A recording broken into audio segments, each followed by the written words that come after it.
What is the current situation in Turkey and Syria in the regions affected by the earthquakes? The earthquake happened a couple of weeks ago. And of course, there's a difference between like the very first week of the earthquake and right now, like 2 months later. So the situation in Turkey and Syria, people are very desperate. They lost everything. They lost family members. They lost their home. They don't know where to stay, where to go, how to build their life. Right now, people are more and more realizing what actually happened. Like in the first weeks, it was more like a survival mode where people are just trying to survive, getting some food and getting a place where it's warm. And right now they're realizing that they lost their family members, they lost their home.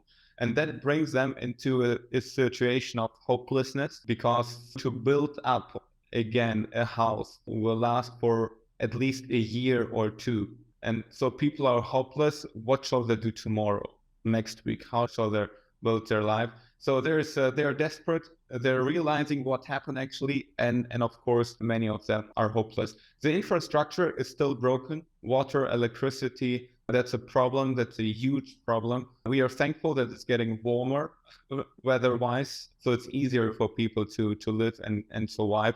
And a lot of people are living on the streets, living in tents, and they don't have a home, as we know, a home in a house or in a building. They're still living outside, and it's very, very desperate. What does the process of providing humanitarian aid look like on the ground? We are still in the process of helping people for accommodation, a place to live, and food. This was like in the very first week when I was personally there, and we started all the aid programs. It was to get tents, to build up tents with the stove so that people will have a warm place somewhere. Yeah?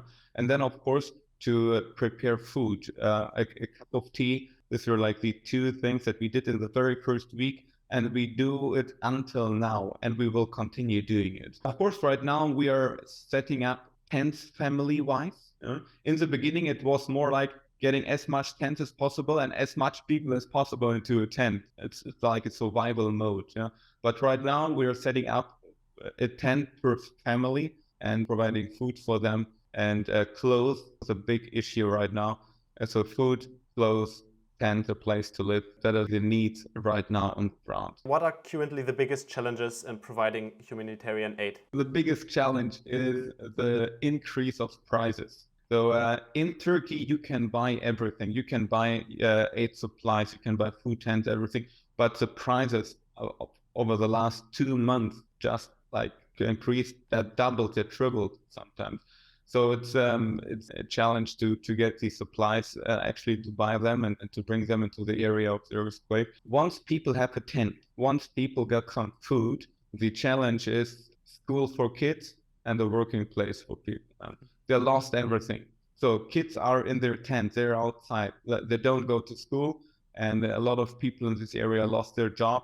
They don't know where to work, how to earn money, how to build up their lives. Yeah? And this brings them into a mode of hopelessness. Yeah, these are the challenges that are like tough for people affected by the earthquake. And were there special moments that you were able to experience? Oh, there are a lot of special moments, but on the third day of the earthquake, when I was in Turkey, and I was involved in a food distribution program, and one of the ladies that were in the line to get some food, I had a conversation with her, and she told me, Gerhard, I'm the luckiest person on earth. And I was surprised. I said, what is going on? She told me, my husband and my 2 kids are alive, and I'm the luckiest person on earth. They're living as a family, they're living outside of the city in an open field. They had no tent at the time. Right now they have a tent, but they're living in a tent, having nothing. They lost everything. And she said, I'm the luckiest person. Another special moment was immediately after the earthquake happened. It was very, very cold in that region. So the local people started a campfire in the middle of the road. There were no electricity, especially in the evenings. At night, it's totally dark. The only light they had was from the campfire. So I was there, and we were sitting in the evening together with all the local people there who survived around the campfire. We didn't say some words of comfort or explanations or whatever. We were just together. And that was so valuable for the people, just being there.